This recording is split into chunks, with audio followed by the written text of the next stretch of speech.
뉴스룸을 시작하겠습니다. 21대 대선까지 이제 9일 남은 가운데 전국 각지에서는 투표용지 인쇄가 시작됐습니다. 이재명 민주당 후보와 김문수 국민의힘 후보는 모두 역대 대선에서 당락을 결정짓는 캐스팅보트 역할을 해온 충청 지역을 찾았습니다. 이 후보는 3표가 부족하다면서 투표 참여를 독려하며 김문수 후보를 향해 내란 세력과 단절하지 못했다고 비판했습니다. 먼저 이승환 기자입니다. 대선을 9일 앞두고 이재명 더불어민주당 후보가 찾은 곳은 민심의 풍향계로 불리는 충남이었습니다. 이 후보는 이번 선거가 내란 세력의 복귀 여부를 결정하는 선거라며 국민의힘 김문수 후보를 직격했습니다. 그 내란 숙의 주범을 단절하겠다는 말을 못하면 앞으로 계속 그 내란 숙의 귀환을 지지하고 지원하고 결국 내란과 함께 하겠다는 것 아닙니까?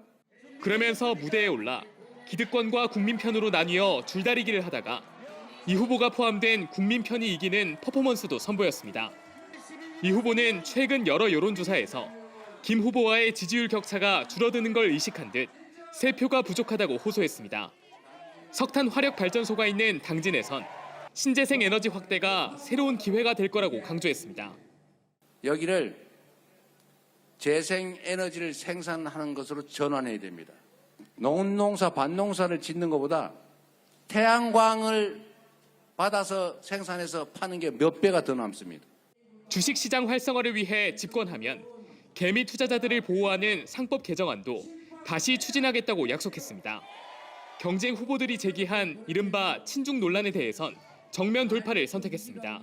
중국이나 러시아, 우리하고 이렇게 가까이 있어서 뗄래야 뗄 수 없는 그런 나라들하고는 적절한 관계를 유지해야 되지 않습니까?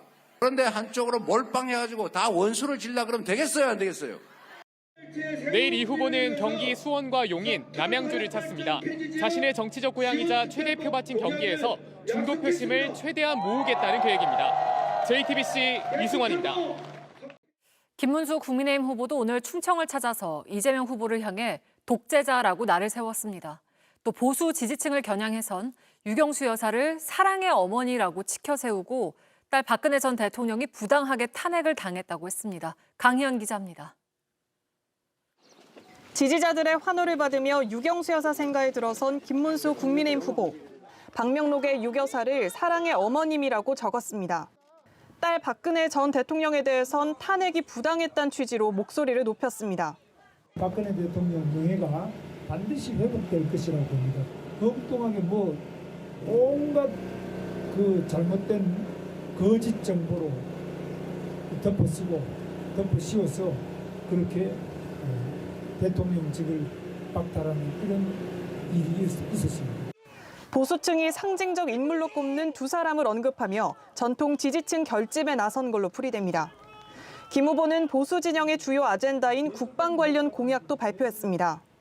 남녀 공통으로 군 가산점 제도를 도입하고 군 복무 경력을 인정해주는 기업에 세제 혜택을 주는 방안 등이 담겼는데 한미동맹도 재차 강조했습니다. 트럼프 대통령과 즉각적으로 전면적인 논의를 통해서 한국이 얼마나 미국의 필수 불가결한 요소인가 이런 부분을 인식을 시키고 함께 굳건한 동맹을 발전시켜 나가도록 하겠습니다. 이어서 김 후보는 논산, 공주, 보령, 서산 등 충남 일대를 돌며 이재명 민주당 후보의 날을 세웠습니다. 재판하는 판사 탄핵, 대법원장도 탄핵, 대통령도 탄핵, 국무총리도 탄핵. 이런 사람이 대통령이 되면 대한민국 독재국가가 되지 않겠습니까? 충청권은 아직 어떤 후보를 뽑을지 정하지 않은 표심이 있다고 보고 부동층 표심을 끌어오겠다는 전략입니다. 김 후보는 역전의 명수라고 적힌 티셔츠를 입고 종일 유세했습니다.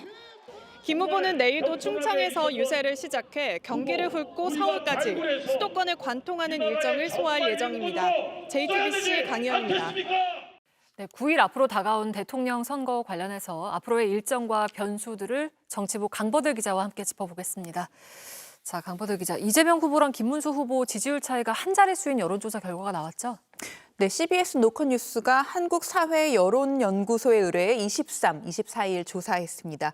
이재명 후보 지지율이 47.3%, 김문수 후보가 39.6%로 두 후보의 차이는 7.7%포인트로 나타났습니다.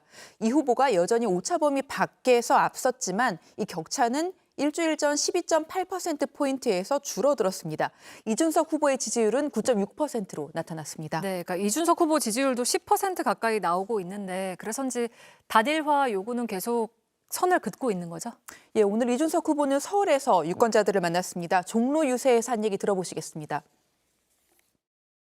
단일화 프레임 같은 걸로 정치 혼탁하게 하지 말고 이 판에서 빠져주십시오. 오늘 아침에 일어나 보니까 핸드폰에 다 차단해놨기 때문에 국민의힘의 의원 한 4분 정도가 안부 전화인지 어떤 목적인지 모르겠지만 연락을 해오셨던데 전혀 콜백이나 이런 거 하지 않았습니다. 예, 단일화 생각은 전혀 없다면서 1, 2차 토론을 거치면서 고민 끝에 기호 4번을 찍기로 했다. 그러니까 자신을 대안으로 선택했다는 연락이 많이 온다고도 했습니다. 네, 그러니까 오늘부터 투표용지 인쇄가 시작이 됐으니까 보수 진영 단일화 골든타임은 지났다고 봐야겠네요.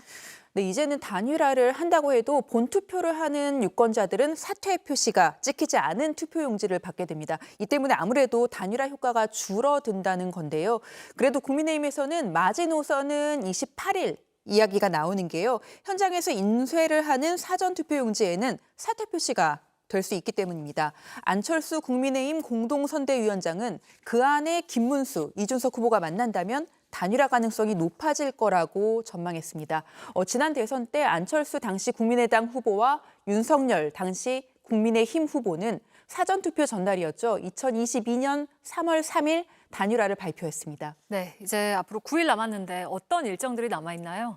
예, 우선 화요일인 27일에는 마지막 TV 토론인 정치 분야 토론이 예정돼 있습니다. 네. 지난 12.3 비상계엄, 최근 이재명, 김문수 후보가 밝힌 개헌 구상 등을 놓고 후보들이 부딪힐 걸로 보입니다.